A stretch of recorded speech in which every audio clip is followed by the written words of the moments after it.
Il est 9h30. Bonjour à tous, il est 9h30, donc on va démarrer. Donc ça y est, on a lancé le live en direct et donc on dit bienvenue à tous ceux qui nous suivent en direct et également à distance. Donc bienvenue chez ECOCA pour le festival du Tuy. On est content de vous retrouver en live et en direct ici en présentiel. Donc tous ceux qui sont à distance également. Donc la reprise de ce qu'on appelle le festival B2B. L'idée c'est de pouvoir partager avec vous aujourd'hui 7 bonnes idées, 7 tendances, 7 initiatives que l'on a sur le marché pour relancer l'avenir, relancer l'activité et essayer de repartir positivement pour cette saison. Donc moi, je suis Laurent Olivier, je suis un associé de l'agence Aréci. Donc juste pour nous présenter en quelques mots, mais avant, effectivement, vous expliquer, notamment pour ceux qui sont à distance. Donc il y a ici une dizaine de personnes, on a fait attention à vraiment limiter le nombre des présents. Et puis donc, vous êtes ici également donc, à distance. Donc il y a quelqu'un qui gère le Q&A, qui est Aurore, je remercie, et qui va regrouper toutes les questions à la fin et on répondra un petit peu aux questions de tout le monde. Donc ici aussi, on pourra prendre des questions et faire de l'interactivité. Donc voilà, on a deux flux, on a un flux présentiel et un flux digital, mais on va essayer de travailler comme ça ensemble, sans différence, quel que soit le flux. Donc juste un mot pour dire, pour présenter le groupe et l'agence. Donc ici, vous êtes au sein de ECOCA, donc auquel appartient Aréci, qui est donc l'activité de l'agence B2B du groupe. En tout, il y a à peu près 200 collaborateurs donc sur les 3 métiers, qui sont la communication corporate, la communication RH et la communication donc, B2B représentée par Aréci. Et l'idée, c'est que les top managers de l'agence sont très opérationnels dans celle-ci, avec une forte proximité avec les clients. L'idée, justement, étant de ne pas faire une méga structure, mais de rester très actif et très opérationnel sur les dispositifs et aussi avec les équipes, parce que c'est un métier où chaque détail compte, et donc c'est l'activation de l'ensemble des détails qui font que ça fonctionne. Voilà, et notre vision, c'est de faire converger les métiers. C'est son convergence, c'est vraiment l'idée que tous les métiers doivent travailler ensemble, que l'on fasse de la pub, de la vidéo, que l'on fasse du marketing d'automation en digital, que l'on fasse de la pub en digital, de faire converger les métiers, d'être une agence hybridée, ça veut dire d'être une agence qui travaille avec des experts en interne, mais aussi des experts en externe, qui travaille avec tous les experts que le client il a aussi dans ses effectifs, et de créer à chaque fois la bonne équipe pour affecter, optimiser les budgets aussi. Souvent, c'est un peu un enjeu, on n'a jamais assez d'argent pour tout faire, je dirais. Donc, plus on peut faire en sorte de travailler en manière hybride, mieux ça fonctionne. Et puis, la synchronisation, qui est le dernier point aussi important, parce que dans nos métiers, il y a tout un tas d'enchaînements d'étapes. Et il faut que tout s'enchaîne bien. Donc, la synchronisation est aussi un élément important pour l'efficacité des dispositifs. Voilà des exemples de nos clients pour juste cette introduction. Et puis voilà un peu l'agenda. Donc, on va d'abord partager ensemble, vous allez voir, 7 bonnes idées, donc 7 intervenants successifs. On fera une session de Q&A, et puis à 11h, on a le débat sur le plateau privé donc, qui se situe chez ECOCA ici au premier étage, où on parcourra un peu cette idée avec essayer de débattre sur l'idée, est-ce qu'il faut être plus dans le court terme en essayant d'activer un business immédiatement, ou être plus dans une dimension un peu plus long terme en essayant de renforcer sa marque en disant que c'est finalement un des éléments fondamentaux pour se développer peut-être plus doucement, mais plus certainement dans le temps, et en dépendant moins d'une activation digitale média. Allez, c'est parti. On va commencer avec Stéphanie Abdiablem. Alors, je pourrais peut-être juste dire un petit peu avant, quand on a fait cette préparation sur le BM et sur tous les autres sujets, c'est qu'on on a un petit peu regardé ce qui s'est passé dans les derniers mois, ce qui a changé, ce qui n'a pas changé, ce qui est vraiment très différent. Donc, ce qu'on peut partager avec nous, on a la sensation, ce qu'on constate, c'est que globalement, on est toujours plus sollicité par le canal email. Que c'est un canal qui est très encombré sur beaucoup de sollicitations et on reçoit beaucoup d'emails.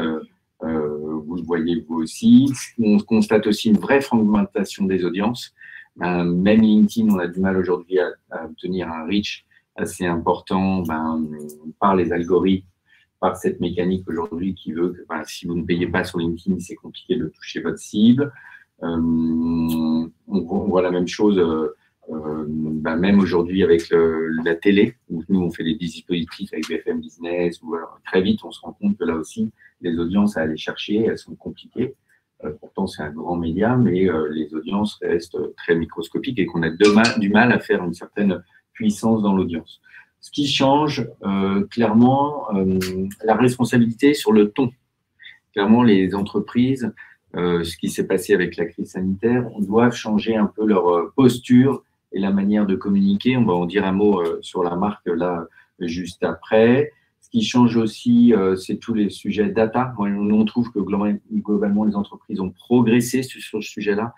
Salesforce a quand même, je dirais, si ce n'est au-delà du logiciel, éduqué le marché sur l'exigence de bien travailler ses bases, d'être RGPD compatible, de savoir à qui écrire, qui ne pas écrire et de faire un peu un effort sur, c'est pas le volume qui va compter, c'est la pertinence du ciblage qui va faire le succès. On voit aussi une évolution de dispositifs un peu, là aussi très massif et très générique, inbound, qui glisse vers des dispositifs plutôt ABM, ça va être le thème là juste après, et là aussi c'est une forme d'évolution face à une exigence qui est la recherche d'une meilleure efficacité ou de chaque euro investi, ou en tout cas d'être certain que chaque euro investi est bien utilisé, et en tout cas de pouvoir le justifier. Là aussi c'est quelque chose qu'on constate de plus en plus, c'est cette exigence qu'ont les investisseurs, je dirais, de vérifier que chaque euro investi est bien investi.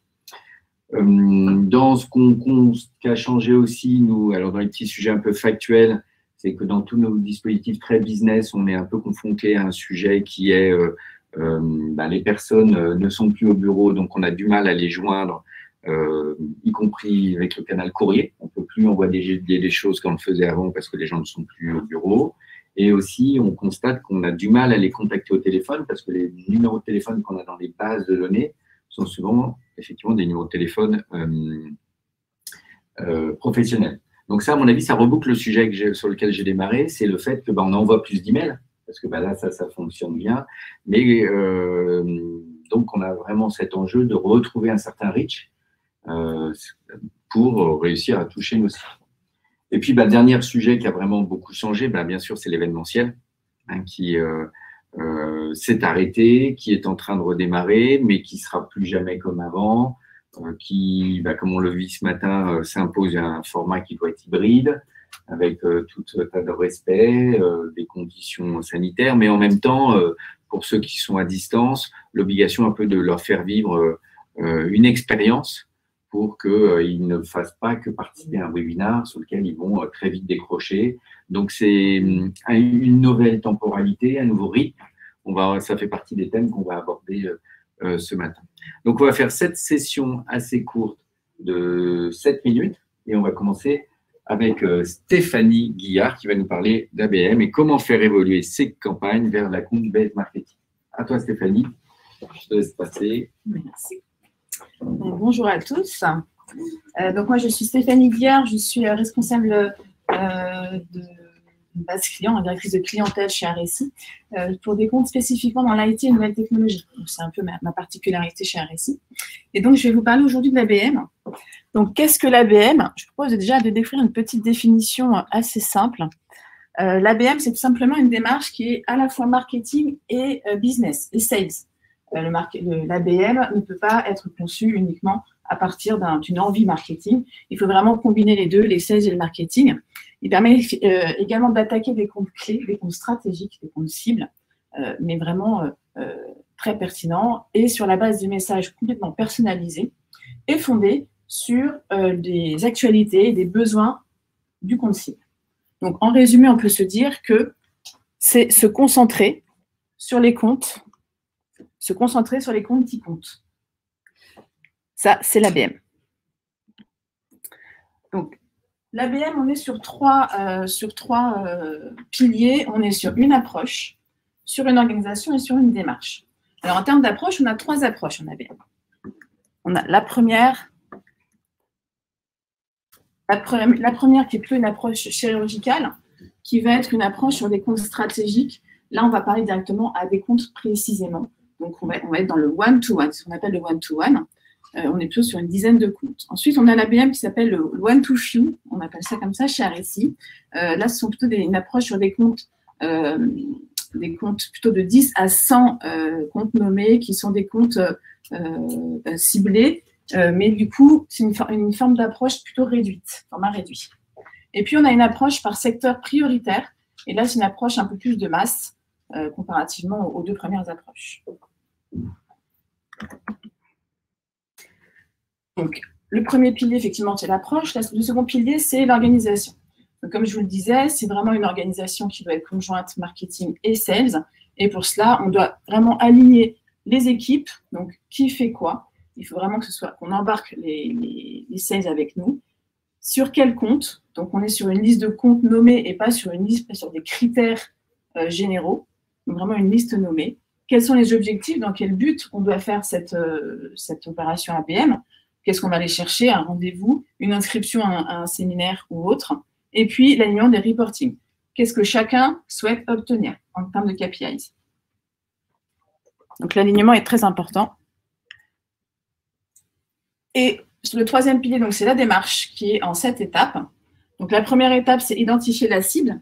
Donc, on n'est plus, comme je vous le disais, sur des critères vagues et généraux qui seraient le nombre de salariés, le chiffre d'affaires, la situation géographique. On est vraiment sur des listes de comptes identifiés. Ensuite, on va aller rechercher des informations sur ces comptes-là, puisque effectivement, pour parler correctement à notre cible, on a besoin de les connaître en profondeur. Donc, on va aller rechercher leurs actualités, leurs besoins, quelles offres ils sont en train de promouvoir en ce moment. Enfin, on va vraiment aller chercher différentes informations pour leur donner le bon message au bon moment. Et puis, on va fixer des objectifs. Pareil, qu'est-ce qu'on doit atteindre? Ça, c'est très important pour définir ensuite la stratégie et les différents leviers, les différents canaux à utiliser. Puisqu'on va mettre en place effectivement une stratégie multicanale. Il ne s'agit pas d'envoyer un email et de se dire qu'on a fait le travail, pas du tout. C'est vraiment une stratégie sur le long terme et sur différents canaux qui peuvent être à la fois du web, du print, l'envoi d'objets. Ça peut être également des réseaux sociaux, des médias. On va vraiment utiliser l'ensemble des canaux qui sont à notre portée pour pouvoir aller toucher nos cibles. Au travers de messages personnalisés, puisque l'ABM, c'est vraiment ça. On est vraiment dans du message personnalisé. Donc, je vous ai mis quelques exemples juste après. Donc, par exemple, pour 3M, on a travaillé sur des messages avec un ciblage plutôt sectoriel. Donc, c'est le troisième.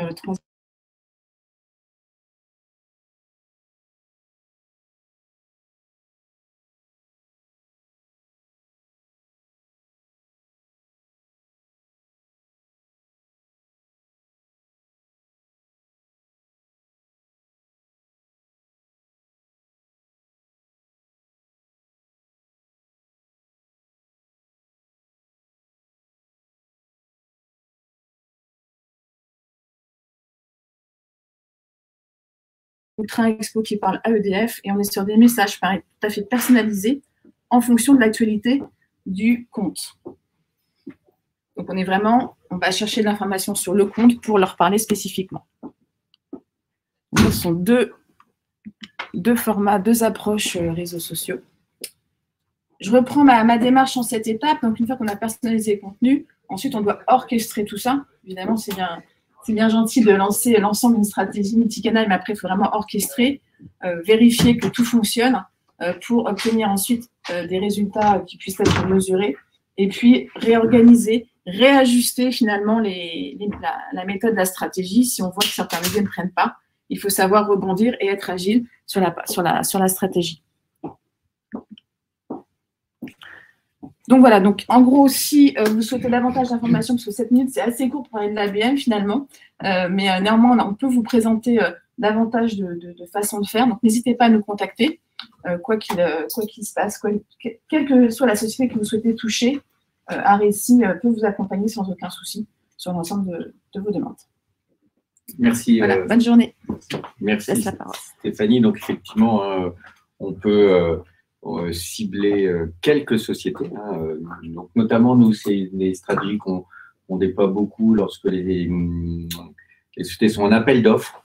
Donc, on fait de l'ABM pour vraiment faire du ciblage spécifique de quelques comptes. Il y a une seule limite, notamment avec LinkedIn, c'est qu'on peut cibler une société, mais il faut qu'on cible 300 personnes dans la société.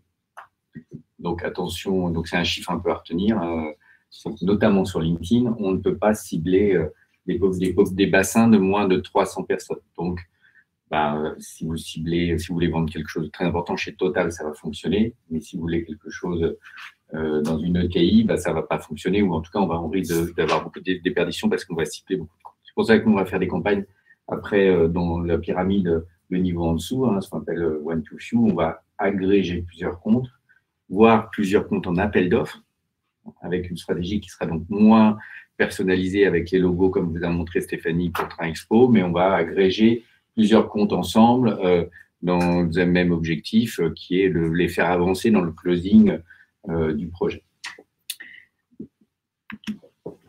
Allez, on va vous parler de la marque, ce qui a un petit peu changé dans la période. Et donc, j'appelle Soumia qui va vous parler de cette thématique et qui va répondre à la question « Quel nouveau rôle de la marque après ce Covid ?»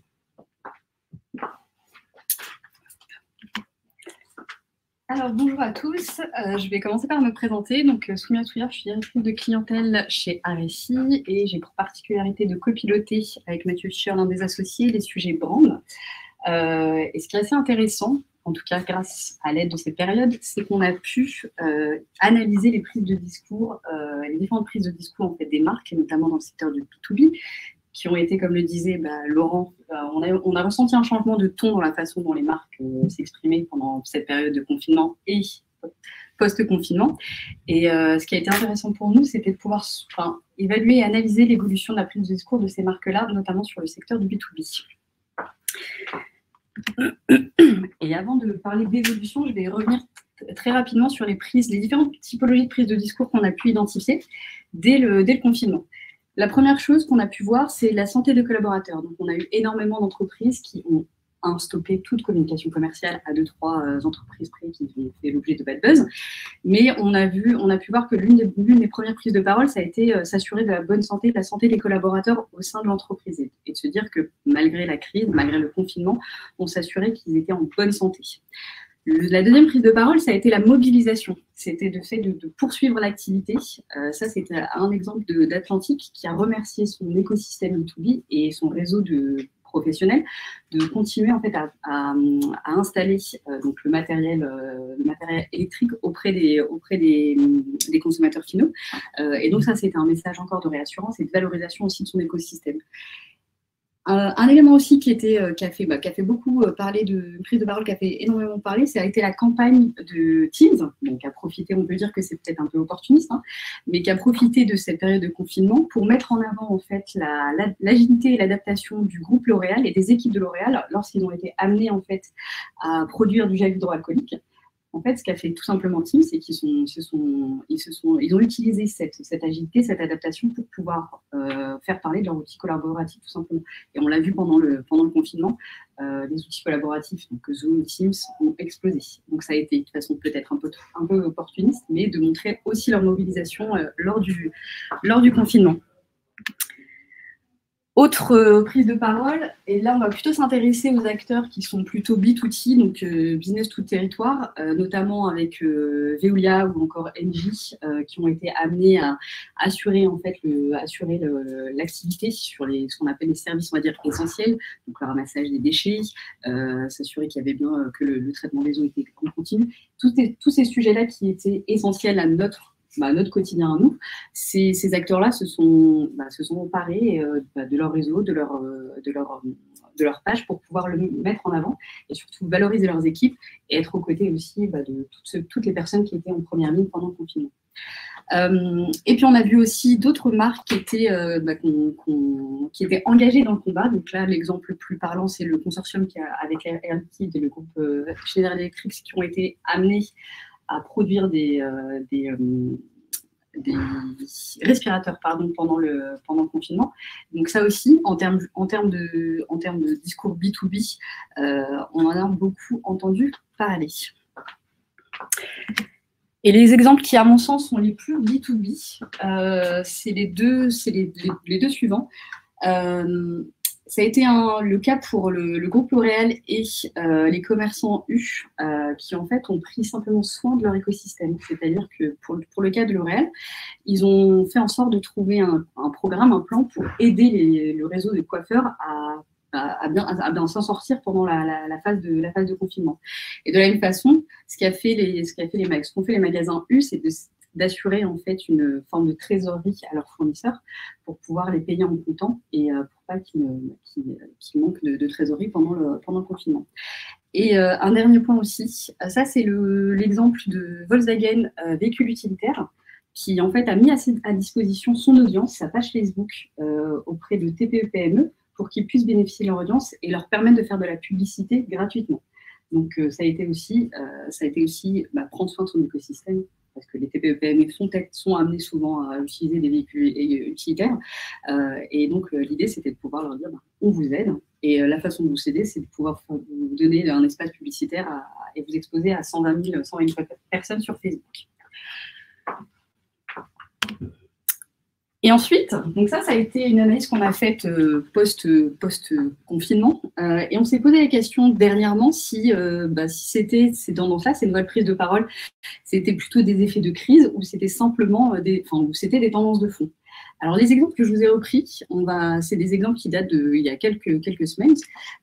Et on retrouve, en tout cas, peut-être pas dans le ton, les mêmes prises de discours, mais les tendances sont quasi les mêmes, identiques. La première, c'est le bien collaborer. Alors là, vous avez deux exemples avec Dassault et Veolia.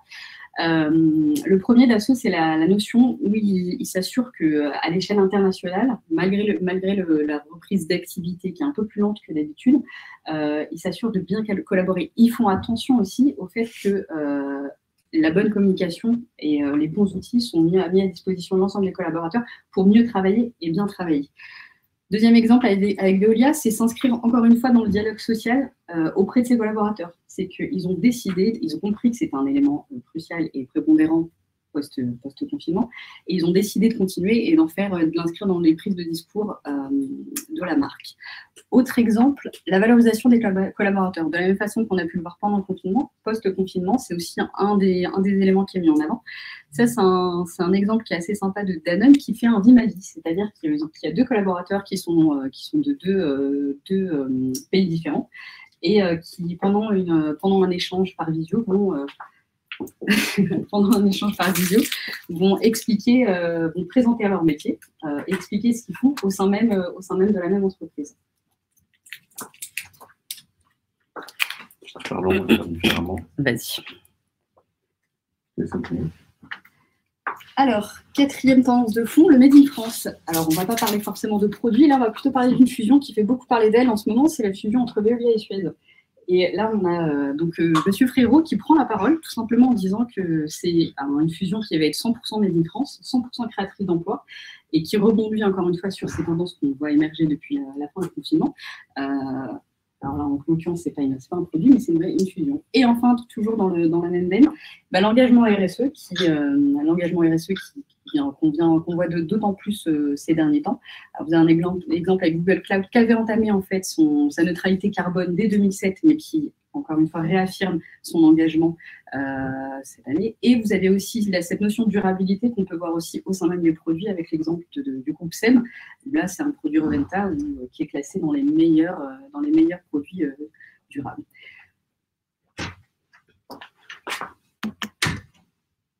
Et enfin, évidemment, la tendance qui nous touche tous, c'est cette nouvelle façon de travailler.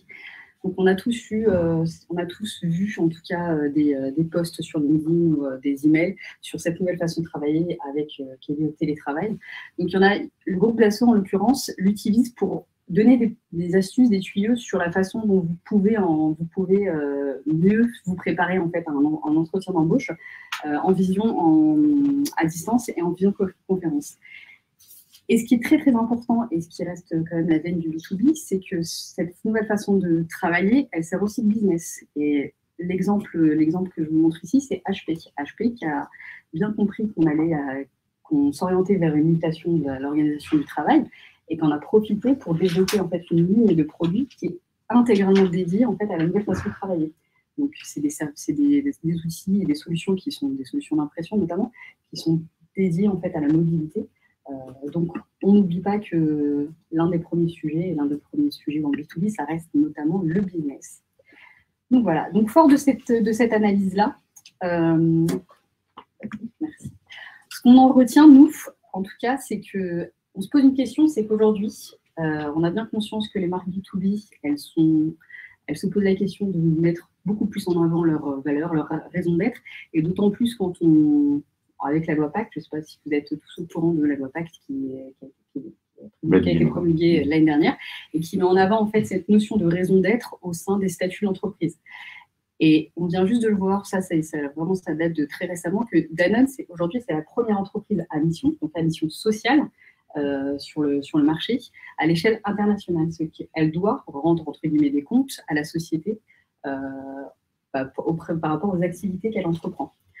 Deuxième chose qu'il faut retenir, c'est que ça a été une vraie opportunité pour le secteur du B2B, pour son audience aussi bien qu'elle soit interne ou externe. Ça a resserré les liens avec les collaborateurs, l'écosystème de B2B, et surtout, ça leur a permis aussi de mieux se préparer pour mobiliser tous ces personnes-là au redémarrage de l'activité. Et enfin, ce qu'on voit de plus en plus, c'est la fin des discours court-termistes qui s'appuient sur la vente à tout prix, et au profit d'un parcours qui est plutôt personnalisé et optimisé. Et ça, on le voit surtout sur deux secteurs d'activité qui s'en sortent majoritairement le plus, qui sont le retail et la logistique. Voilà. Merci Soumia pour cette présentation. Donc effectivement, les marques qui doivent être un peu plus installées, les marques B2B qui doivent être un peu plus installées dans leur société, donc contribuer clairement aussi à pas simplement leur business, mais à faire évoluer la société positivement. On va parler maintenant avec Mathéo du média et des nouvelles tendances, des nouvelles opportunités de prise de parole média qui arrivent en cette rentrée. À toi, Mathéo. Merci, Laurent. Bonjour à tous. Je vais me présenter d'abord. Je m'appelle Mathéo. Je suis le responsable directeur de l'équipe média de l'épaule de l'agence RSI. Et je vais parler de 7 idées dans 7 minutes pour montrer les nouveautés qui existent aujourd'hui à partir du canal aux moyens des médias. Donc, la première nouveauté, les formats, c'est mobile first. Et on rentre dans une ère des mobiles. On est plus connecté avec notre mobile qu'avec notre ordinateur. Pourtant, les canaux médias, les réseaux sociaux, même les éditeurs, ils commencent à développer des systèmes de diffusion média ou affichage via le téléphone. Donc, dans ces cas, on rentre dans des formats qui sont différents, comme les stories de 9:16 ou les formats plus cadrés 1:1 ou 4:5 qui nous permettent aujourd'hui de visualiser plus l'écran et visualiser aussi plus les messages. Dans une deuxième idée, les mois derniers, il y avait une arrêt pour la diffusion segmentée de la télé. Donc, on commence dans une ère de IPTV. Ça veut dire quoi? Ça veut dire que les chaînes de télé, on n'aura plus le droit de diffuser la pub en masse massive. Dans ces cas, c'est une technologie qui vient depuis 2 ans, 3 ans, pour diffuser la pub avec des segments ou des audiences spécialisées. Dans ces cas, aujourd'hui, France TV, avec Bouygues Télécom et Orange, ils ont commencé à segmenter leur audience et pourtant, on aura des publicités pour la bonne personne dans les bons moments.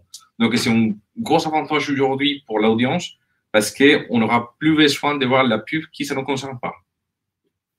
Juste pour préciser, ce que Mathéo a dit, ils n'ont plus besoin, en fait, ils n'ont plus l'obligation Tout à fait. diffuser le même spot télé à tout le monde sur l'ensemble du territoire. Ils ont la possibilité effectivement de diffuser le spot A pour Madame Machin qui est en région parisienne et le spot B pour Monsieur Truc qui est dans le sud de la France. Et dans le sud de la France, on va faire de la pub pour les piscines et à Paris, on va faire de la pub pour les parapluies. Et on parle aussi Par exemple. des objets connectés. Donc, ce n'est pas forcément la télé, c'est aussi les tablettes et tous les objets connectés. Troisième, BSmart, donc nouvelle chaîne. C'est la concurrence directe aujourd'hui des BFM. C'est une chaîne qui est focus business. Et vous pouvez la trouver avec tous les fournisseurs aujourd'hui de TV. Et c'est une chaîne qui nous permet aujourd'hui d'avoir un deuxième acteur pour les B2B. Donc, c'est une grosse nouveauté et les focus digital. Aujourd'hui, la plupart des spots ou la plupart des interventions que la chaîne fait, c'est avec des startups. Donc, ils partagent ces contenus dans les réseaux sociaux, sont hyper actifs sur LinkedIn et ça permet à les startups ou à les sociétés à diffuser un bon contenu de bonne qualité sur une chaîne avec une audience complètement digitale. Donc, c'est l'option aujourd'hui qu'il faut tester. On a déjà testé à l'agence. Les résultats sont positifs. Donc, on aimerait bien pouvoir tester plus avec vous. Qui a déjà regardé Smart TV? Oh, c'est effectivement, c'est encore tout naissant, hein, mais ouais. C'est vraiment Stéphane Soumier qui est derrière, qui a ramené pas mal de monde Next, BFM Business. Donc, l'audience reste microscopique parce que BFM Business profite du canal 22 le matin, donc d'une certaine audience sur le début de la numérotation, hein, parce que si on regarde, effectivement, il faut aller en 230 sur Orange, 327 sur Free, donc il faut vraiment la chercher, hein, on ne le fait pas par hasard en zappant, mais effectivement, nous on pense qu'il y a une vraie opportunité pour le B2B parce que notamment ils sont plus ouverts, on va dire, à une démarche un peu de collaboration avec la régie et éditoriale, et donc tout en respectant le contrat avec le téléspectateur, comme on dit, en tout cas de faire des opérations un peu smart, ouais. Qui permettent à la fois d'apporter du contenu à ceux qui regardent et de la visibilité à la main. Et on a constaté aussi que leur audience, c'est plutôt décisionnaire, PDG, président. Exactement. Pardon, quatrième idée. Quatrième idée. Twitter ciblage, ce n'est pas une nouveauté, mais c'est quelque chose qu'on commence à vraiment mettre en place en B2B avec notre client et notre campagne. Et Twitter, c'était tout le temps la chaîne journalistique des collectivités ou des informations liées à l'actualité. Aujourd'hui, on est capable de cibler avec des comptes. Ça veut dire qu'on va cibler un compte, une personne, un hashtag. Et tous les followers ou tous les abonnés à ces comptes ou à ces organismes seront impactés pour la pub qu'on diffuse. Donc, c'est une façon de cibler assez fin comme on a développé sur LinkedIn, mais avec un prix tellement abordable et tellement abordable, je veux dire, pour diffuser la pub en prix moins cher que LinkedIn. Donc, c'est une option qu'on commence à pousser énormément sur notre client et ils permettent aussi d'inclure et exclure pour affiner les ciblages.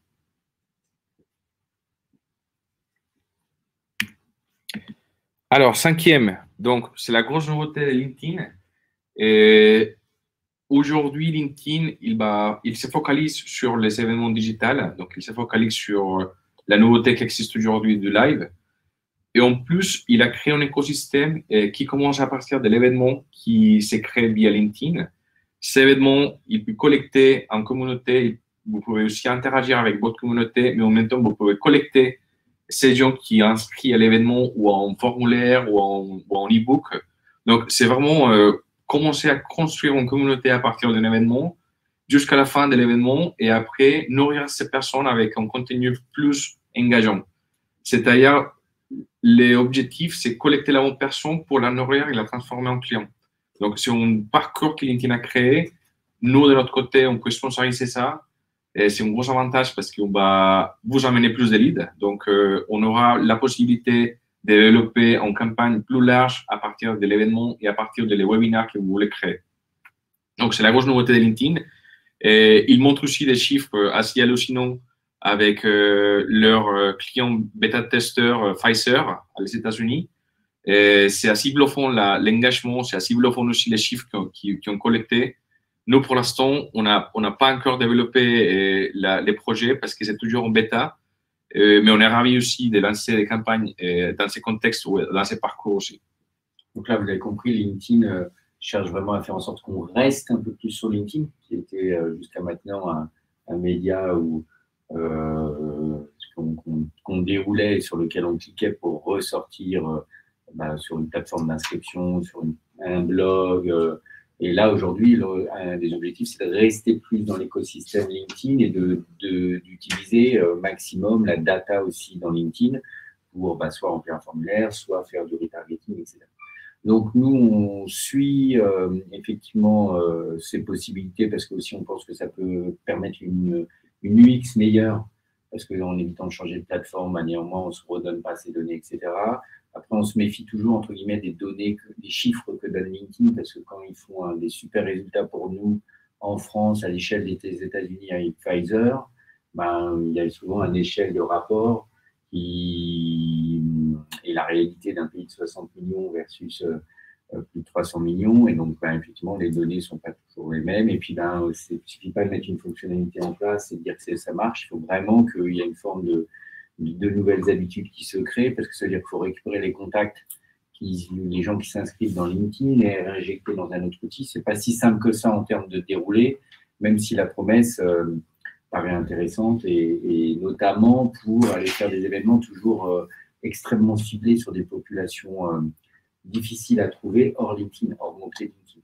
Là, évidemment, il y aura certainement un intérêt sur des populations niches. Et ne pas oublier la possibilité d'interagir ou de communiquer avec l'audience. C'est assez ces points clés qu'aujourd'hui, les marketeurs vont lancer des leads à les commerciaux, mais les commerciaux ne vont pas savoir comment réagir avec ces leads. Donc, c'est l'opportunité d'approcher l'audience et approcher ces leads qui sont potentiels clients.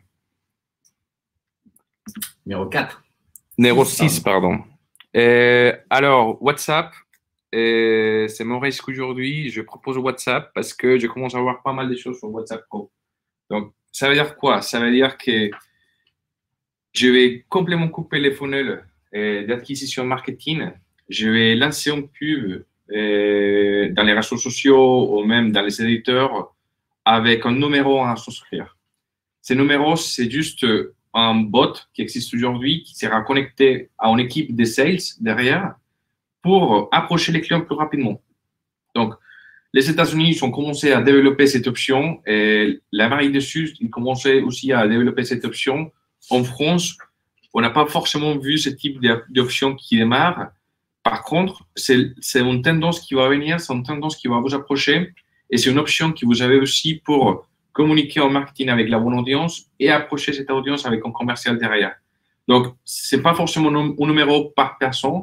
C'est un système de type CRM qui va contrôler un peu les gens qui arrivent et mesurer aussi des réponses automatiques pour gagner du temps quand la personne arrive. Donc, HubSpot, il l'utilise aujourd'hui pour approcher ses leads. Et Domino's, il l'utilise aujourd'hui pour prendre des commandes. Mais demain, ça peut être une option aussi pour nourrir les leads et pour avoir les contacts directs de quelqu'un, plus le téléphone qui c'est assez difficile à trouver quand on fait des campagnes marketing. Donc, à surveiller aussi, donc ce n'est pas encore disponible en France. Comme vient de le dire Mathieu, c'est plus pour le moment. C'est disponible, mais ce n'est pas utilisé pour l'instant. Voilà, exactement. Donc, on est encore au début là aussi, mais c'est des choses qu'on surveille. Comment on va jusqu'au téléphone final? Peut-être qu'on se dit que le WhatsApp va être un peu moins perçu intrusif qu'un vrai SMS, qui est souvent peut-être perçu un peu plus comme une vraie intrusion dans une vie perso. Bon, après, on se rattache quand même dans le téléphone. Après, l'objectif est toujours d'essayer d'aller chercher de l'engagement avec la bonne formule, le bon canal, et donc il faut bien avancer en testant des nouveaux leviers comme celui-ci. Et 7 à la fin, last but not the least, audio programmatique. Donc, c'est l'évolution aujourd'hui d'une audience qui existait ou qui existe toujours dans la radio, qui commence à migrer un peu avec l'audio digital. qui peut être connecté à une voiture, à un téléphone, à un podcast, à tous ces types de leviers qui sont audio. Et ça fait 1 an à peu près que toutes les chaînes type Google, Spotify, Deezer, ils commencent à vraiment investir sur ce sujet. Et de plus en plus, on a plus de personnes qui écoutent ce type de podcast, ce type de spot radio ou même la même radio mode digital. Et donc, nous, les annonceurs, on va avancer plus doucement dans ces contextes, mais en même temps, aujourd'hui, on a la possibilité de diffuser sur les bons contenus avec la bonne audience. C'est-à-dire que je vais prendre BFM dans ce cas, au RMC, et je vais diffuser un contenu business dans une chaîne business. Ou je vais aborder Spotify et Deezer, qui c'est plus large, et je vais diffuser un contenu, dans mon cas, de recrutement ou de commérage qui va être plus perçu, mais bien perçu sur ce type de levier. Donc, c'est aujourd'hui une nouveauté, mais c'est aussi une grosse bague qu'il faut l'apprendre parce que ça va venir un bon levier d'acquisition et un bon levier de notoriété. Donc, il faut retenir audio programmatique parce que demain, ça va être quelque chose qu'on va voir partout. Et voilà. Merci Mathéo pour on fait la réalisation en direct, mais pour ceux qui nous suivent à distance aussi, comme ça, ils voient différents plans. Donc, pour cette intervention sur le média, comme je disais au début, hein, nous, on a toujours cru aux médias et on reste une agence qui, disons, même en B2B, on peut accéder aux médias. Il y a plein de formules pour accéder d'une manière ciblée aux médias. Hein. Souvent, ce qu'on a peur dans le média, c'est la déperdition. Mais aujourd'hui, il y a à la fois, que ce soit à la télé, à la radio, que ce soit dans l'affichage aussi avec le digital, il y a plein de manières d'aller chercher des audiences ciblées B2B. On enchaîne avec Antoine et l'influence. À toi, Antoine. Merci, Laurent. Bonjour à tous. Je vais me présenter rapidement. Moi, c'est Antoine et je suis Social Media Manager chez Arissi. Et du coup, dans le social media, il y a une partie qui est importante, qui est l'influence, qui est assez récente en B2B. Et donc, on va en parler. Et la problématique aujourd'hui, c'est comment je peux convaincre des influenceurs, des experts B2B de travailler avec ma marque. Ça, on fait ici.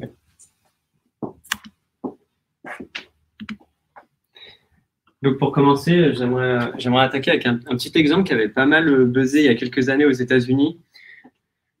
Pour bien comprendre la différence entre l'influence B2B et l'influence B2C, le plus important, en fait, c'est la confiance entre les experts.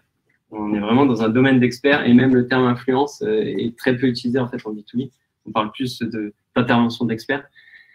Et donc, cet exemple, il est intéressant parce que Brian Harris, en fait, avait été invité par un grand blog américain spécialisé dans le marketing qui est OkDork pour promouvoir, en fait, son nouvel outil de vidéo marketing qui était VideoFruit. Et donc, grâce à sa publication sur un blog, en tant que personne, donc en tant que Brian Harris, qui était CEO de VideoFruit, lors de cette publication, il y a eu plus de 500% de visites sur la page de ce site-là. Donc, en fait, c'est bien pour comprendre qu'il y a une confiance entre des experts d'un certain domaine, et c'est ça qui fonctionne. Donc, pour parler plus concrètement, comment ça fonctionne et comment on peut approcher ces influenceurs, mais il y a plusieurs étapes à respecter.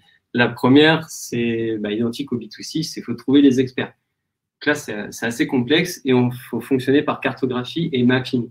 Pour trouver des experts, il faut vraiment les sectoriser par secteur pour pouvoir les contacter directement et trouver des bonnes personnes. On cherche vraiment des profils d'experts.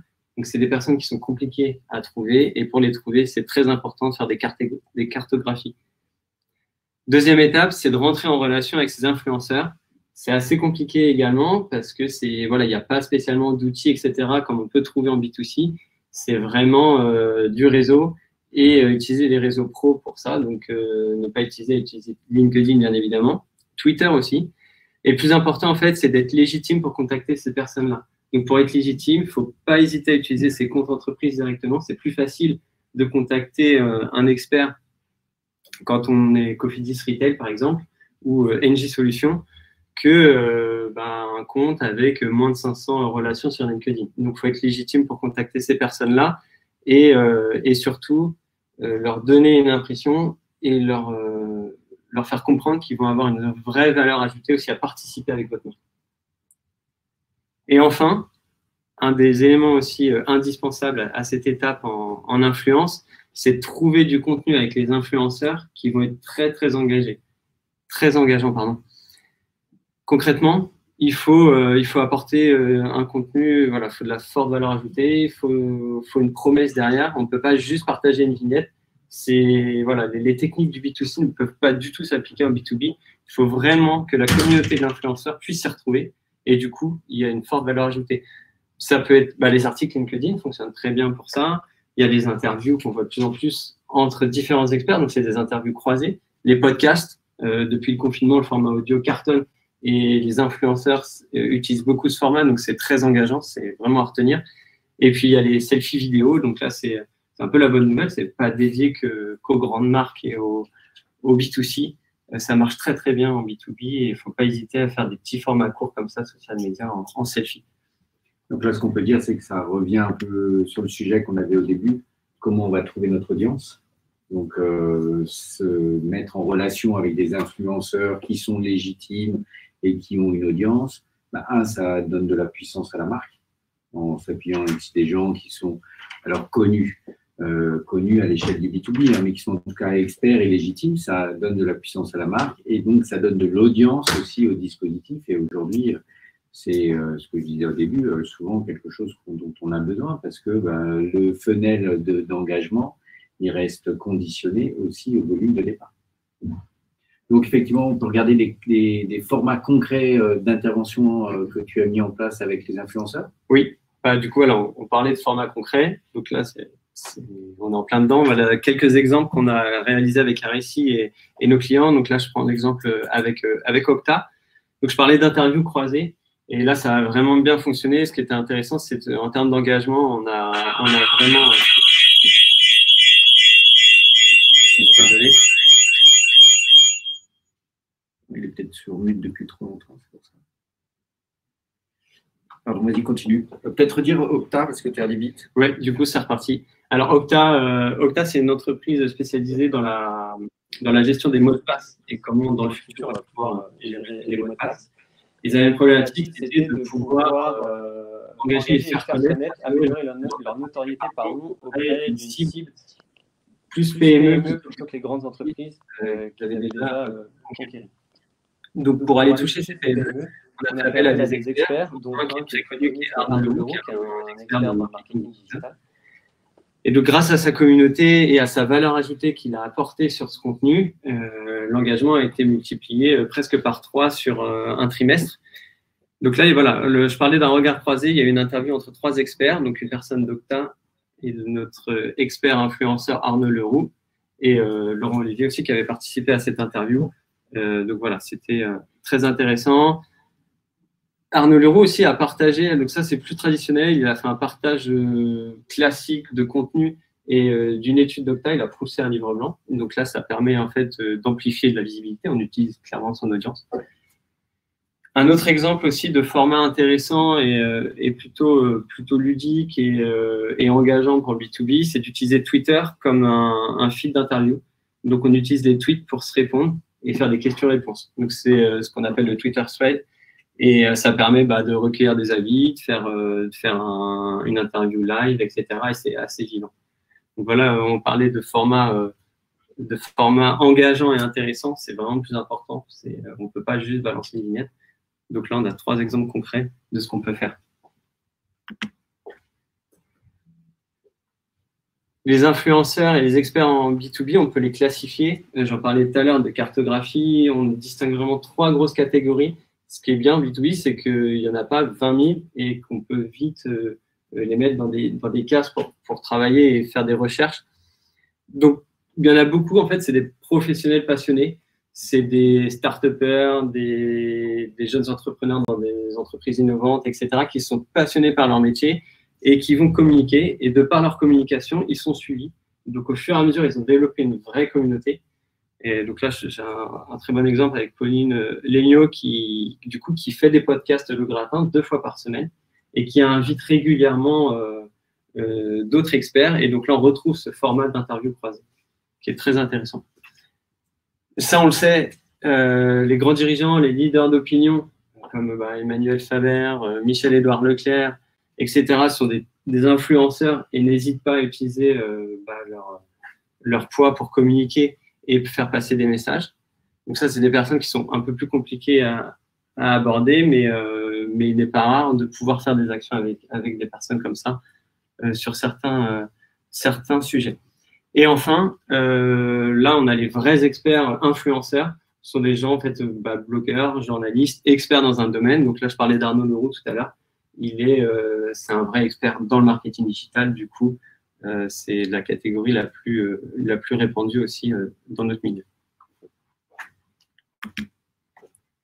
Alors, on peut peut-être expliquer comment tu fonctionnes. Hein.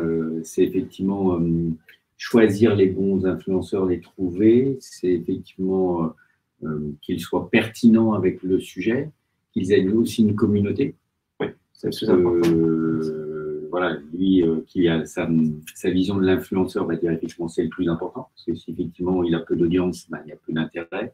Après, parfois, on va se dire, oui, il faut mieux qu'il ait un peu moins de communauté, mais un peu plus de poids sur son marché, parce qu'il est un peu plus expert et qu'il est quand même connu, mais il est connu peut-être pas dans une dimension très sociale, parce que tout le monde n'est pas le champion de LinkedIn, le champion de Twitter, et donc il faut aussi pondérer. Donc on essaye à chaque fois de trouver la bonne équation entre quelqu'un qui est quand même très fortement légitime, et donc on ne va pas chercher le youtubeur du B2C qui a une très forte communauté, mais qui n'est pas légitime. Voilà, c'est ça en fait à chaque fois la bonne recherche. Donc tu fais toujours un check quand même sur LinkedIn, un check sur Twitter pour voir un peu comment il se comporte en termes de démarche sociale, et aussi tout simplement un peu des tests par rapport même aux clients et à ses commerciaux. Est-ce que vous entendez parler de tel influenceur? Est-ce qu'il est vraiment influent au sens premier du terme?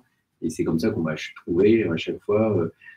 Et puis il y a une dernière dimension, c'est est-ce qu'ils acceptent de s'engager au sens de participer d'une manière ou d'une autre à produire un contenu comme on les a vus, faire des posts sur leur réseau. Alors même si on ne va pas leur demander de faire de la promo directe, on va quand même leur demander de participer à une thématique qui n'est pas obligatoirement directement la leur. Donc c'est comme ça qu'on va trouver les bons influenceurs. Donc effectivement, il y a à chaque fois une question à se poser, c'est pourquoi l'influenceur participerait avec ma marque?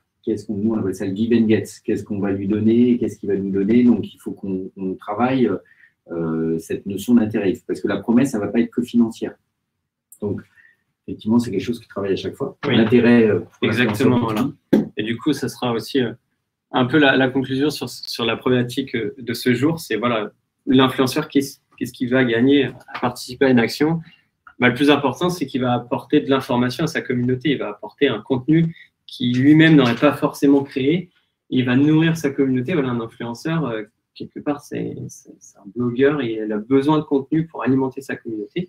Et donc là, il va avoir un contenu à forte valeur ajoutée pour sa communauté. Donc c'est la première raison pour laquelle l'influenceur va vouloir travailler avec votre marque en B2B.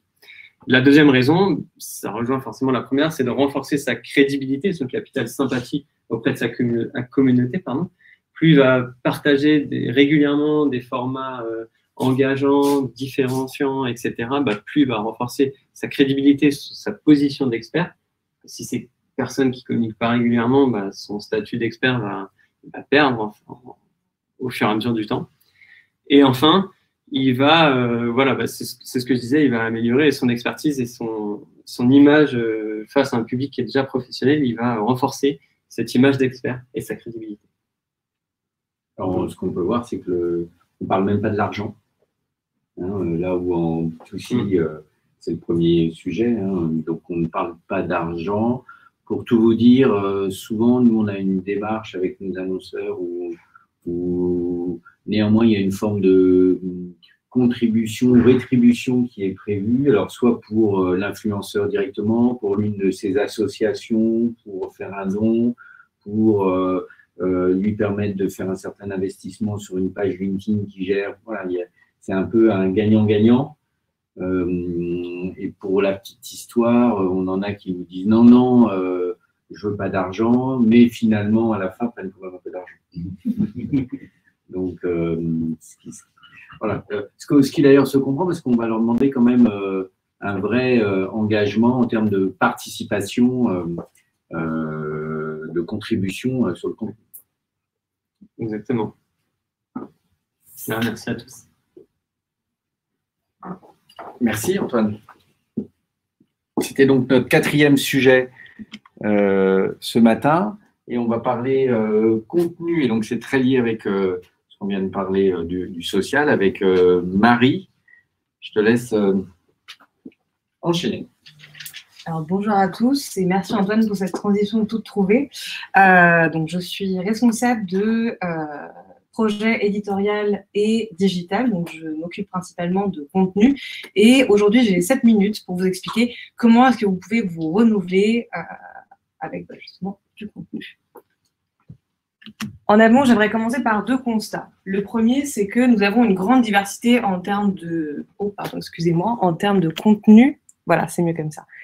Donc, nous avons des articles, des posts de réseaux sociaux, nous avons des études, des livres blancs, des podcasts et j'en passe, des événements également comme aujourd'hui. Toutefois, nous avons peu de nouveaux formats qui vont véritablement émerger de façon régulière. Deuxième constat, c'est celui de la périodicité. Il y a un certain effet de mode qui va se manifester. Donc, Antoine, tout à l'heure, a parlé de ceux des podcasts. C'est un exemple qui est extrêmement parlant. Depuis à peu près 2015, on a donc une remontée au niveau de l'intérêt pour ce format. Donc, vous allez avoir énormément de marques qui vont se l'approprier. Un que j'aime bien citer en exemple, c'est celui de Saint-Gobain sur les matériaux innovants, qui a été développé d'ailleurs avec un média, avec Uzbek Erika pour ne pas le nommer. Donc, vous aviez 99 millions de podcasts en juin 2020 qui avaient été téléchargés, écoutés, donc en streaming, et c'était pratiquement plus de 30% par rapport au chiffre d'écoute l'année précédente. Donc ça, c'est pour la France, mais c'est aussi quelque chose qui est plus global, c'est une tendance qu'on observe à l'échelle du globe. Maintenant que nous avons cela en tête, comment véritablement pouvoir renouveler ces contenus, je vais vous apporter donc 3 clés de réponse. Le premier, ça va être de, premièrement, soigner les détails. Donc, on l'a vu, il y a beaucoup de standardisation au niveau des contenus. Les blogs de marque, il y en a énormément. C'est un espace dans lequel vous allez véritablement pouvoir prendre la parole dessus d'une façon assez libre. Qu'est-ce qui va véritablement pouvoir vous différencier d'un concurrent? Ça va être d'aller travailler justement les détails. Le diable est dans les détails. Est-ce que vous avez par exemple pensé à intégrer un lecteur audio sur vos articles? C'est ce que fait par exemple le Monde diplomatique. Bon, vous connaissez la longueur des articles du Monde diplomatique, donc c'est un peu spécifique, mais c'est quelque chose qui est tout à fait adaptable pour des articles de marque. Un autre exemple, est-ce que vous avez déjà pensé à optimiser vos contenus pour une recherche vocale? Donc, c'est Comscore, qui est un outil de référencement qui estimait que d'ici la fin 2020, 50% des recherches seraient des recherches vocales. Donc, certes, le SEO est roi, néanmoins, c'est quelque chose sur lequel on peut prendre une longueur d'avance en optimisant davantage avec la recherche vocale. Un troisième exemple que je peux vous donner, c'est d'intégrer des outils à vos pages web. Donc, peut-être que certains d'entre vous connaissent le marketeur américain Neil Patel. Je sais pas. Donc, il est spécialisé au niveau du digital et Neil Patel propose par exemple sur son site un outil qui permet à tout un chacun, en quelques secondes à peine, de mesurer le score SEO de n'importe quelle URL. C'est quelque chose qui est extrêmement intéressant parce que donc, ça permet une action de la part donc, du visiteur, donc, de votre site, lorsqu'il va venir visiter votre site web.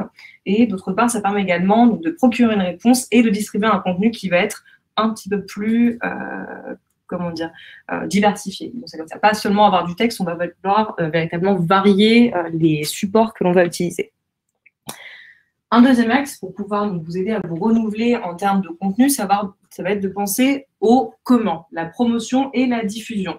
On va énormément penser de prime abord à soigner son contenu. Et bien, effectivement, un vrai bon contenu, c'est important. Il y a, je crois que c'était, il faut dire, il faut faire savoir, il y a le savoir-faire et le faire savoir. Voilà, donc c'était ça. Donc par exemple, donc, il faut aussi penser sa diffusion et sa promotion. Donc je vais donner 2 autres exemples sur lesquels nous sommes en train de travailler chez Aréci. C'est donc pour les podcasts, donc vous l'aurez compris, c'est un de mes formats favoris. Donc nous avons par exemple la possibilité de notifier une audience lorsqu'elle va être abonnée à un podcast qu'un nouvel épisode va venir de sortir. Donc ça, c'est une fonctionnalité qui vient juste de s'intégrer dans la plateforme que nous utilisons, qui s'appelle Ocha. Et donc, c'est quelque chose qui n'est pas encore tout à fait pérennisé en termes de promotion pour les podcasts. Un deuxième exemple, qui celui-ci va peut-être vous paraître un peu plus étrange en termes de B2B, mais je vous promets qu'il y a quelque chose de très intéressant dessous, c'est de penser en fait à l'inattendu, et notamment les jeux vidéo. Vous me direz, oui, les jeux vidéo en B2B, c'est assez cavalier. Oui, je vous l'accorde. Néanmoins, c'est quelque chose qui est intéressant à surveiller pour 2 raisons. Premièrement, donc, vous avez la plateforme Twitch, qui est une plateforme de streaming de jeux vidéo, qui est de plus en plus investie par les marques. Je vais vous donner un exemple qui est très parlant et qui ne correspond pas du tout à un univers de jeux vidéo à la base. C'est celui de Burberry, qui a décidé de streamer son prochain défilé dessus. Ce n'est pas incompatible. Et le deuxième exemple que j'aimerais vous donner, c'est celui de Joe Biden, qui est le candidat démocrate, du coup à la présidentielle américaine, qui a décidé de faire campagne sur un jeu vidéo, Animal Crossing, pour ne pas le nommer. Donc si ça fonctionne pour du B2C, si ça fonctionne pour du luxe, si ça fonctionne également pour de la communication publique, il y a toutes les chances qu'on puisse l'adapter aussi au B2B. Troisième axe que j'aimerais vous développer avec vous, c'est de jouer avec les codes. In fine, nous avons en marketing certains codes qui vont être préétablis, qui vont être installés depuis un certain moment, comme par exemple celui de la synthèse. On va avoir tendance à faire des newsletters qui vont être extrêmement synthétiques, avec peut-être quelques CTA qui vont venir émailler le corps de l'article, pardon, le corps de la newsletter. Toutefois, ce n'est pas impossible de faire l'inverse, de prendre le contre-pied, et c'est ce qu'a fait Brief.me, donc qui est un média, qui est une newsletter fondée par un ancien journaliste de Re89, qui donc lui propose donc quelque chose d'assez synthétique en termes d'infos sur plein de points clés, et vous pouvez lire directement dans le corps de la newsletter. Un deuxième code avec lequel vous pourriez jouer, par exemple, c'est celui de l'unité de lieu. Donc, c'est un terme qu'on utilise dans le théâtre, mais je trouve qu'il s'applique particulièrement bien pour donc, les événements. Donc, on a tendance à penser à un événement soit en étant donc, purement en présentiel ou en étant purement en digital. Pourquoi ne pas marier les deux? Donc, c'est ce que nous faisons aujourd'hui, donc avec une partie qui est en présentiel, donc messieurs et mesdames dans la salle, et également vous qui nous regardez sur le livestream. Il me semble que on en parlera un petit peu plus tard pour les événements. C'est donc, je crois que c'est M. Alain Damien qui s'en occupe. Qui est là. Tout à fait. Donc, qui vous parlera un petit peu plus de ça tout à l'heure. Donc, si vous voulez en apprendre plus, restez connectés. Et je vais laisser la parole du coup à Vincent qui va vous parler de data. Voilà, c'est tout pour moi. Très bonne journée. Merci Marie. Donc effectivement, des nouveaux formats à utiliser, des nouvelles manières de les utiliser eux-mêmes. Effectivement, donc Brief.me, on surveille un peu ce média qui casse un peu le code de vouloir toujours faire cliquer et aller sur un site web. Déjà, se dire que si on arrive à faire en sorte que les gens lisent pas mal de choses en restant sur la newsletter, ça peut être aussi intéressant. Alors là, on est toujours en train de rechercher comment on passe des messages. Néanmoins, on a besoin de faire cliquer parce qu'on a besoin de traquer, on a besoin de faire du retargeting. Donc, il faut essayer de trouver toujours la bonne orchestration entre les différents canaux et les différents objectifs aussi qui sont parfois incompatibles. Donc, élément clé aujourd'hui, c'est effectivement la data, parce que c'est à partir de comportements qu'on va réussir à soit se faire des convictions, ou en tout cas décider d'ajuster des dispositifs. Donc, à toi, Vincent. Merci, Laurent. Alors, en effet, on va... C'est toi? Vas-y. Alors, super, merci. Voilà, on va se parler data. Alors, on va commencer par 3 petites questions. La première, elle est super facile. Lesquels d'entre vous ont un site internet que vous utilisez comme une partie de votre communication? Tout le monde. Voilà, c'est super. Lesquels d'entre vous ont un Google Analytics qui est branché à votre site internet? Tout le monde aussi, ou quasiment. Et ma dernière question, elle est un petit peu plus compliquée. Lesquels d'entre vous qui ont répondu oui aux 2 premières questions sont allés sur votre Google Analytics dans les 7 derniers jours? C'est bien. Si vous avez répondu oui à ces 3 questions, vous faites partie de la toute petite partie des gens qui s'intéressent à la data qu'ils collectent. Sinon, pas de problème. Vous faites partie de l'écrasante majorité, c'est-à-dire qu'on a beaucoup de données, qui est disponible et aujourd'hui, on a du mal à l'analyser. On a du mal à aller la regarder et l'exemple que j'ai pris là pour Google Analytics, en fait, c'est très symptomatique, c'est que aujourd'hui, des sources de données, on en a beaucoup. Pardon. Aujourd'hui, voilà. Aujourd'hui, des sources de données, on en a beaucoup. J'ai pris l'exemple de Google Analytics. On pourrait parler de LinkedIn, on pourrait parler de Mailchimp, on pourrait parler de vos campagnes AdWords, de tout ce que vous pouvez faire sur le volet automation avec des acteurs comme Oracle et son instance Eloqua. Si vous avez un site e-commerce, vous rajoutez encore toute une couche e-commerce. Aujourd'hui, des données, vous en avez beaucoup. Et la vraie difficulté, c'est de pouvoir aller les consulter facilement et d'aller vous poser la question de qu'est-ce que ça veut dire et qu'est-ce que je veux en faire. Voilà, parce qu'aujourd'hui, en fait, si on a 3 questions indispensables à se poser, la première, c'est quel est mon objectif? Aujourd'hui, j'ai tous ces points de données qui vont me donner toute l'information que je veux. Maintenant, qu'est-ce que je veux en faire? Qu'est-ce que je veux comprendre à partir de là? La deuxième question, c'est quelles données j'ai déjà en ma possession? Donc, par exemple, si vous avez un Google Analytics, vous avez déjà plein d'informations sur les visiteurs de votre site, la durée de leur visite et quel comportement ils ont déjà sur le site. Et quelles données vous avez accessibles? Quelles sont les données qui vous sont fournies par tous vos autres logiciels que vous utilisez au quotidien et que finalement vous n'allez pas consulter, vous n'avez pas le temps, vous n'avez pas l'information, c'est une autre équipe qui s'en charge, etc. Et la troisième question, parce que généralement quand on commence à s'intéresser un peu à la donnée, on se dit ça c'est pas parfait, ça on aurait pu connecter avec ça, voilà, ça aurait été intéressant de le faire comme ça. Et donc le premier réflexe qu'on a, c'est de dire on arrête tout, on remet tout correctement et on redémarre. Bon, dans nos métiers, c'est évidemment pas possible de dire on arrête toute la communication le temps que toutes les données soient mises en ordre. Donc, la troisième question qu'on va se poser, c'est qu'est-ce que je peux faire évoluer aujourd'hui sans interrompre complètement mon activité? Qu'est-ce que je peux faire évoluer tout en continuant à communiquer, tout en continuant à me servir de ces données qui vont être enrichies au fur et à mesure? Pour continuer, je voulais vous parler d'un petit outil, un outil qui est très présent sur la plupart des sites web. C'est un outil qui s'appelle Hotjar. Hotjar, je ne sais pas si certains d'entre vous connaissent déjà, c'est un outil qui traque de la donnée comportementale. Le premier exemple de données que peut nous envoyer Hotjar, c'est ça, c'est ce qu'on appelle une click map.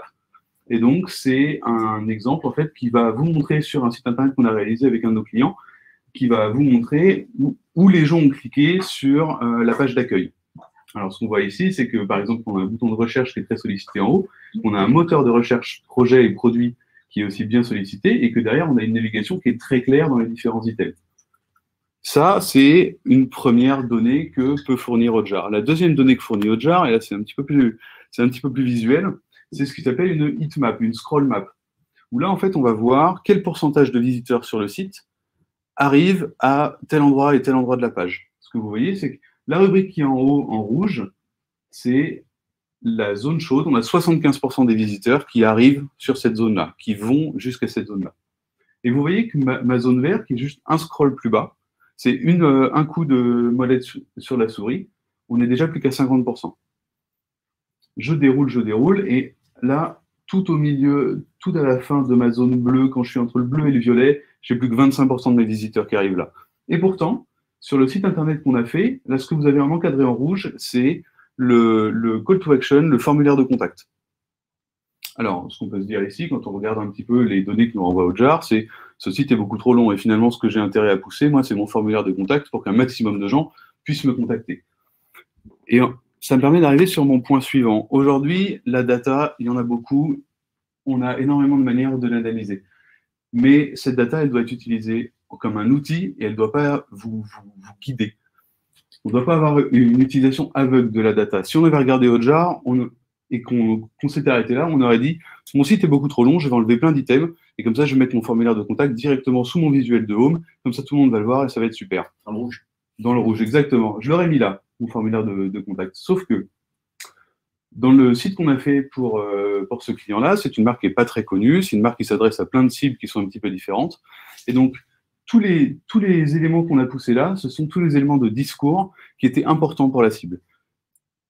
C'était autant d'éléments qui étaient finalement pertinents pour elle et qui lui ont permis derrière, une fois qu'elle arrivait sur le formulaire de contact, pour les 28% et quelques de mes visiteurs qui sont arrivés jusque-là, finalement, c'était des visiteurs qui étaient intéressés et qui avaient reçu tous les éléments de discours dont ils avaient besoin pour prendre une décision.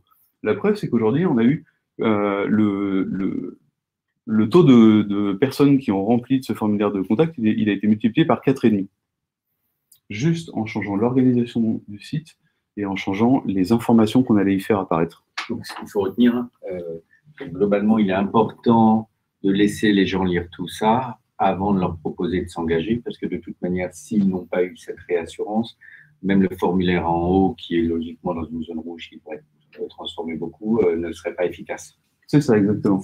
Donc ça, c'est un outil que moi je recommande d'utiliser effectivement pour comprendre et pour un peu arbitrer, et parce que sinon, effectivement, on a toute tendance à dire non, je veux que ça soit en haut, je veux que ça soit en haut, parce qu'on sait que c'est là-haut, néanmoins, où il y a le maximum d'audience, sachant qu'on est passé de 75 à 25, comme vient de le dire Vincent. Absolument. Donc ça, c'est un premier exemple de Hotjar. Absolument. Vous avez le nom qui est juste là, voilà, en haut à gauche. Hotjar, c'est un petit outil gratuit, c'est super intéressant. Et donc, vous l'avez déjà probablement sur le site. Allez voir un petit peu ce que ça vous dit. C'est intéressant. Donc ça, c'est un parfait exemple de pourquoi est-ce qu'il faut utiliser la donnée pour obtenir et pas dans l'absolu. Pourquoi est-ce qu'en fait, la donnée, c'est une source d'information sur laquelle il faut s'appuyer et pas qu'il faut suivre aveuglément. Maintenant, les questions qu'on doit se poser, c'est ce processus vertueux de qui, où, quoi et combien, pourquoi et après, etc. Donc, qui et où, on a commencé à le voir ensemble, c'est finalement analyser tous les visiteurs qu'il y a déjà sur votre site. C'est ce qu'on peut faire avec des solutions d'analyse, comme Google Analytics, ou avec des solutions de tracking, comme ce qu'on peut avoir sur Hotjar, par exemple, ou sur Visibly ou GetQuanti. La deuxième question qu'il est important de se poser, c'est quoi et combien. Ça, on retourne sur le premier item. Finalement, quels sont vos objectifs à vous? Vous avez toute cette donnée, comment est-ce que vous voulez l'utiliser? Et là, on va pouvoir créer des tableaux de pilotage qui vous correspondent, qui mettent en avant ces objectifs et qui mettent en avant les progrès que vous faites dans leur poursuite. Le troisième élément, c'est pourquoi. Maintenant que vous avez toutes ces données, il va falloir se creuser un petit peu la tête et dire qu'est-ce que ça m'apprend? Bien souvent, on a ces données-là, on peut les mettre de manière très graphique, mais ça ne répond pas tout de suite à nos questions. Il faut quand même aller creuser, aller lier un petit peu un élément à un autre, essayer de comprendre un petit peu comment tout ça fonctionne. Alors, on peut peut-être poser la question à Luciana, qui avait déjà répondu oui aux deux, bravo. Est-ce que vous utilisez un data studio? Aussi. Enfin, pas moi directement, c'est ma collègue qui se charge d'analyser toutes les données, mais toutes les semaines, on a une vue très synthétique. Et on se crée on fait des rapports, parce que on a un gros objectif de visibilité de notre site web en ce moment, donc voilà, on met en place plein de choses et il faut qu'on le monitor. Donc, juste pour redire, le Data Studio va être l'outil qu'on va mettre après, effectivement, la première étape qui va donner les informations qui où et qui va permettre d'avoir une vue un peu agrégée, un peu aussi visuelle des chiffres, parce que ça fait des camemberts, des histogrammes, etc. Et tout ça d'une manière relativement automatisée. Oui, absolument. Et je vais y venir, en fait, juste après. Et donc, le dernier élément... Pardon. Le dernier élément, c'est et après. Maintenant que vous avez toutes ces données, qu'est-ce que vous allez en faire? Et donc là, on peut aller s'intéresser à toutes les plateformes qui vont vous permettre de mettre en place une stratégie relationnelle. C'est ce qu'on peut faire avec Pardot, ce qu'on peut faire avec Eloqua ou avec HubSpot. Voilà, on a plein de plateformes comme ça qui vous permettent après d'aller faire de la communication automatisée et personnalisée. Et une fois qu'on a toutes ces données-là, comment est-ce qu'on fait pour la consulter de manière visible? C'était mon premier slide, ça sera également un de mes derniers. On arrive sur le Google Data Studio, dont parlait Laurent un petit peu plus tôt. C'est donc un outil qui est fourni par Google et qui vous permet d'aller rassembler toutes ces informations de manière visible pour éviter que chacun ait une vision morcelée de la data qui finalement est commune, que l'équipe communication email ne s'intéresse qu'aux statistiques des emails, que l'équipe site web ne s'intéresse qu'aux statistiques du web, que l'équipe e-commerce s'occupe uniquement des statistiques e-commerce, etc., etc. C'est un outil qui va vous permettre d'avoir tous ces éléments rassemblés dans une seule plateforme, et ça de manière visuelle. On est loin du tableau Excel à 54 onglets que tout le monde reçoit et que personne n'a envie d'ouvrir. On est sur un tableau qui est visuel, dans lequel vous pouvez faire des filtres et que vous pouvez utiliser et paramétrer comme bon vous semble. C'est donc une bonne pratique et c'est ce qu'on recommande le plus possible. Merci Vincent, c'était... Ah pardon. Voilà, et juste pour terminer, donc, pour rappeler un petit peu ce qu'on a dit, le premier point qu'il faut retenir de ces quelques minutes passées ensemble, c'est avoir un parcours de conversion efficace.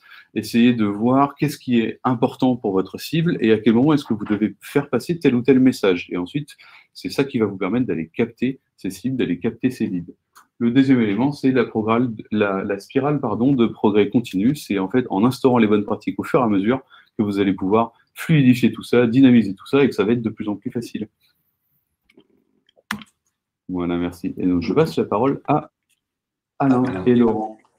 Merci. On va avoir des questions pour toi, Vincent. On a des débats, c'est quelque chose qui a vraiment changé. C'est l'événementiel, on ne peut plus le faire de la même manière. On a quand même besoin de se rencontrer. Et donc, Alain, juste ici que ça se passe. Je remercie d'avoir voir, bien sûr, mais approche un tout petit peu. Ça, c'est bien. Voilà, super. Bonjour à tous. Merci Laurent. Je suis notamment et j'anime le pôle événementiel et l'expérience. Je reviendrai sur nos expériences d'ailleurs à l'agence. Et on accompagne des marques dans toutes les catégories, tous les secteurs et toutes les tailles sur cette problématique que tu disais un peu Laurent, qui est sans doute une des problématiques ou une des questions les plus compliquées aujourd'hui, qui est comment on fait de l'événementiel. On part, nous, d'un constat, d'une tension qui est forte et sans doute de moins en moins acceptable entre d'un côté le besoin de faire l'événementiel, parce que vous avez comme des événements internes reportés, sans doute plusieurs fois, parfois plusieurs fois, avec un peu une logique de plan A, c'est du présentiel, plan B, le cas où on va faire autrement. Moi, je constate depuis quelques semaines que plan A, plan B devient plan A. Et qu'une majorité des clients, pour des raisons qu'on connaît, sont en train de réorienter un petit peu les choses et donc de réfléchir à un mode d'engagement qui est un engagement digital ou hybride. On en parlait. On va trouver des façons de mélanger. Mais ce besoin d'événementiel, on a fait une étude avant le confinement en collaboration avec le magazine Stratégie. On a posé la question à des DIRCOM et des directeurs marketing en B2C, en B2B. On leur a demandé un certain nombre de choses et notamment on leur a demandé à la rentrée, on a fait ça en juin, quels sont à votre avis les leviers de communication qui vont être les leviers les plus importants pour engager vos audiences, parmi les leviers classiques, la pub, le CRM, le digital. Et ils ont mis tout en haut de la pile l'événementiel. Donc on sent bien quand même qu'il y a ce besoin de réengager, alors à la fois l'interne sur des plans stratégiques, sur la nécessité de remobiliser, et l'externe, les prospects et les clients.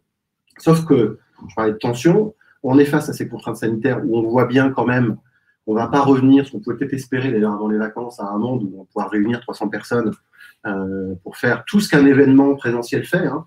Au-delà de tout ce qu'on raconte, on sait bien que ça crée des moments de rencontre et de convivialité et de discussion. On sait bien que ces moments-là, qui sont des moments sans doute les plus efficaces pour embarquer, pour rassurer ou pour vendre. Et donc, il va falloir s'habituer un peu à cette nouvelle normalité qui, alors on espère, ne durera pas tout le temps. Ça ne veut pas dire que le présentiel ne revient pas petit à petit, mais il va falloir s'habituer à cette nouvelle normalité. Le deuxième problème qu'on a, ce sont les gens, les audiences, les collaborateurs, les clients, les prospects, qui d'une part sont hyper sollicités. Ils l'étaient d'ailleurs avant le Covid. Hein.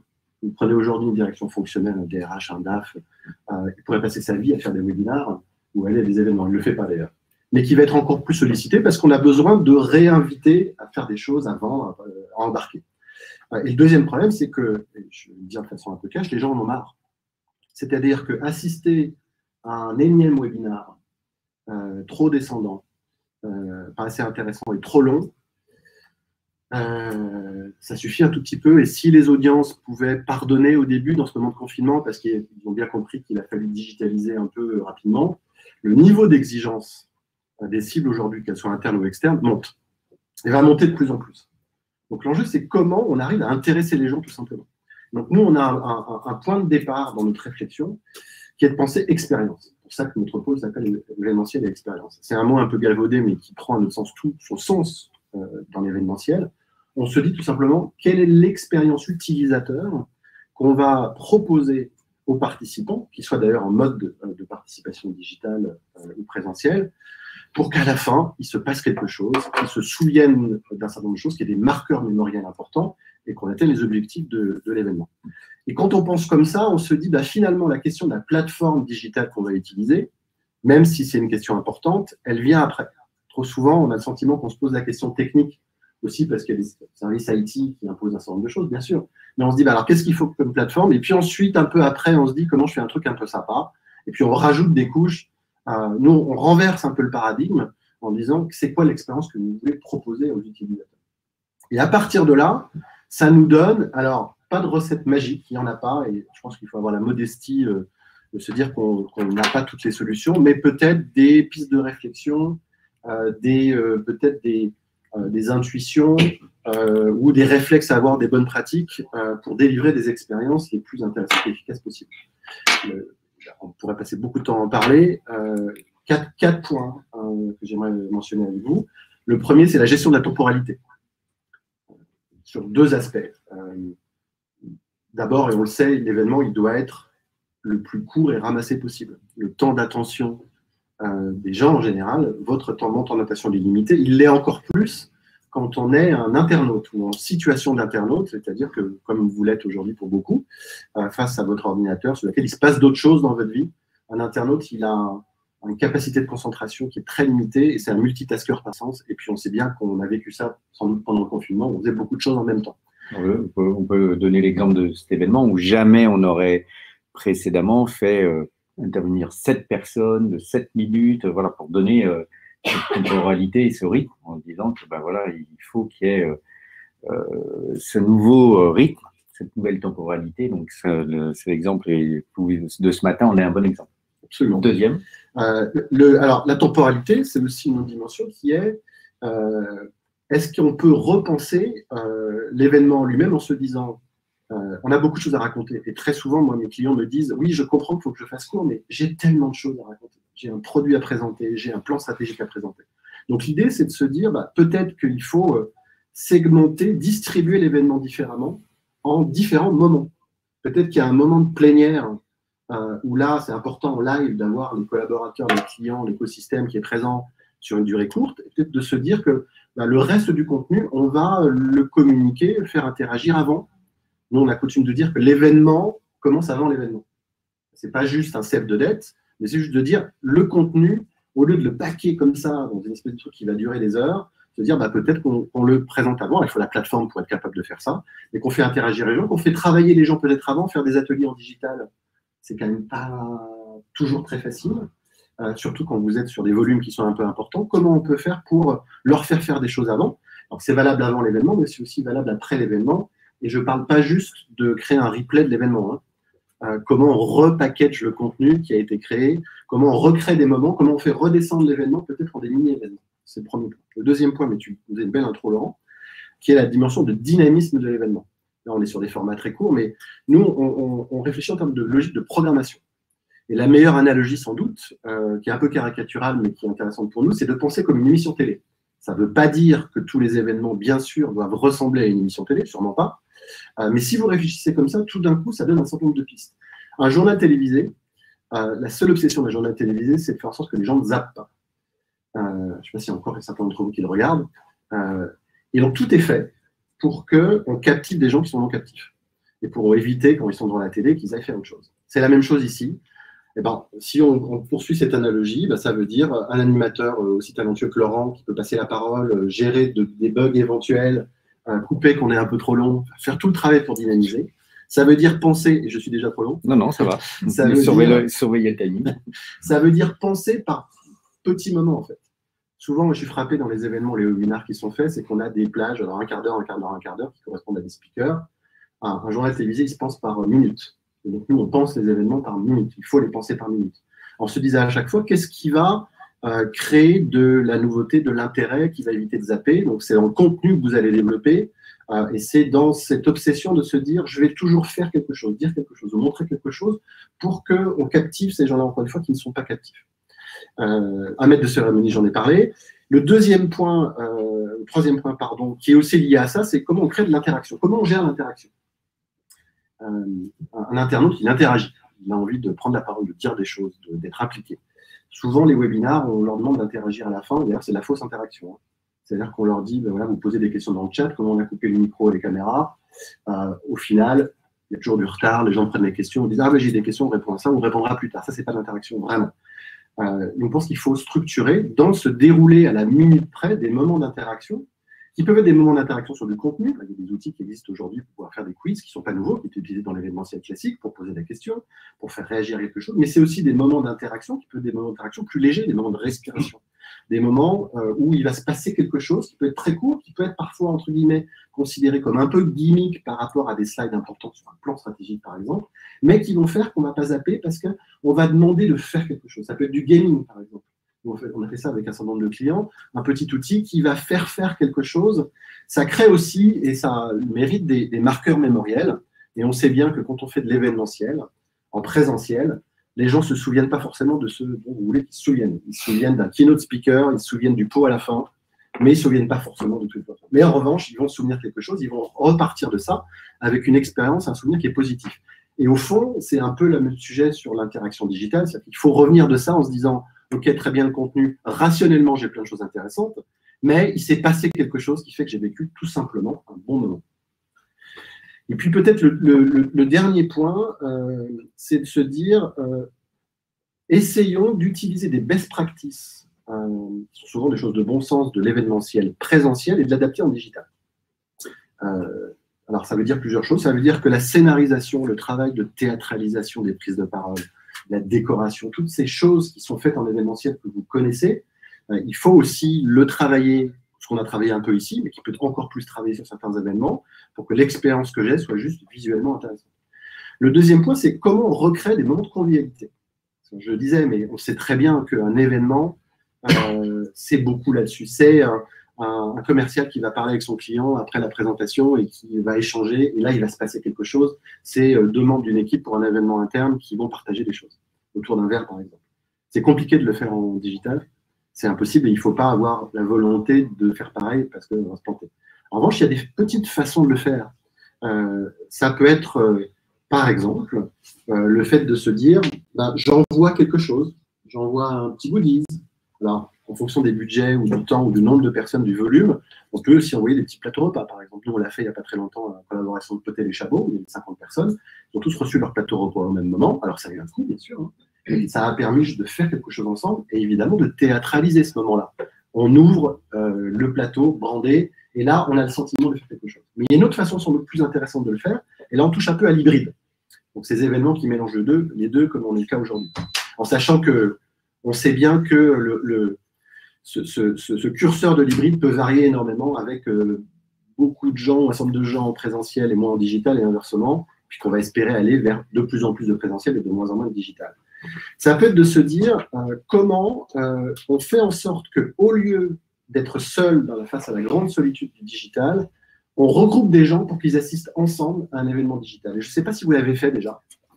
C'est aussi simple, et je vais finir là-dessus, c'est aussi simple de se dire, pourquoi on n'encourage pas les équipes, dans le cas d'un événement interne, à se regrouper dans des lieux en petits comités pour respecter les contraintes sanitaires et ensemble à regarder l'événement.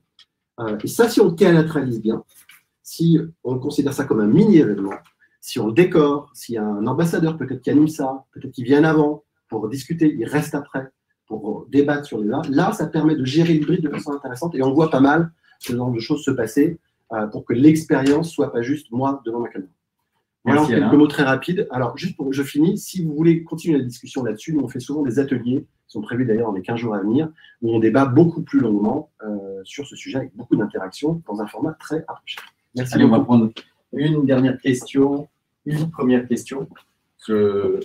Alors, super, merci. Est-ce que déjà ici il y a une question? On va répondre peut-être. Il y a une question pour Stéphanie sur le RGPD, l'ABM. Comment est-ce qu'on en ABM, on est RGPD compliant? Peut-être que Mathéo après peut se préparer et répondre à une question. Est-il possible de combiner lead gen et influence? Allez, Stéphanie, est-ce qu'il y a une incompatibilité avec l'ABM et le RGPD? A priori, non, il n'y a pas d'incompatibilité, d'autant qu'au niveau des data, on utilise soit vos data, soit on utilise des data, alors je vais dire un récit, mais prestataires avec lesquels on travaille un récit, et au fil du temps, du nurturing et des actions qu'on va mettre en œuvre, on va faire en sorte que ces data soient opt-in. Donc, il n'y a aucun problème d'RGPD. On fait en sorte que tout se passe bien à ce niveau-là et qu'il n'y ait aucun souci de traitement de la data.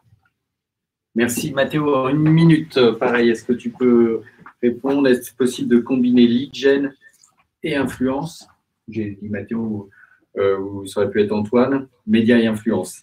Mais média influence, oui. Et ça dépend de la plateforme, en fait. Donc, il faut retenir que la plateforme de lead gen, c'est tout le temps LinkedIn. Et on commence à développer quelque chose avec AdWords, mais pour l'instant, c'est pas encore fait. Et la plateforme pure d'influence, c'est Twitter. Ou dans ces cas, on peut faire aussi avec LinkedIn, mais c'est un contexte de développer plus un sujet d'attirer l'attention avec les followers des influenceurs ou les influenceurs, et après les convertir avec un formulaire de lead gen. Marie, peut-être une question concernant les podcasts, tu vas être contente. Est-ce qu'il y a un type de thématique à privilégier pour ce format envisagé? Pour quel type de stratégie de contenu? Et il te reste 20 secondes. En fait, je crois que la question était plus longue que la réponse finalement. Donc, par rapport à la thématique, je ne répondrai pas sur la thématique. Ah, c'est mieux comme ça. Alors, je ne répondrai pas sur la thématique elle-même. Je dirais que c'est davantage la façon de la traiter, en fait. Donc, pour reprendre un exemple que je donnais tout à l'heure, c'est celui donc, de Saint-Gobain. Saint-Gobain, ils font, si je ne me trompe pas, tout ce qui est matériaux. Je rappelle qu'il y avait du plexi, une sorte de quelque chose qui est brandé comme ça. Par exemple, ils l'ont traité avec la vie des matériaux, avec des approches innovantes et aussi des témoignages. Donc, finalement, on peut faire un podcast avec presque tout. Juste comment on va le traiter, c'est ce qui est important. Bon, bah merci. Je monte la pendule, hein, mais c'est parce qu'on est dans le timing, parce qu'en fait, on enchaîne avec le studio. Donc, on va passer le générique. Je rends l'antenne à Jean-François et on va enchaîner avec nous un petit café et le studio qui va être diffusé ici. Merci à tous ceux qui étaient à distance.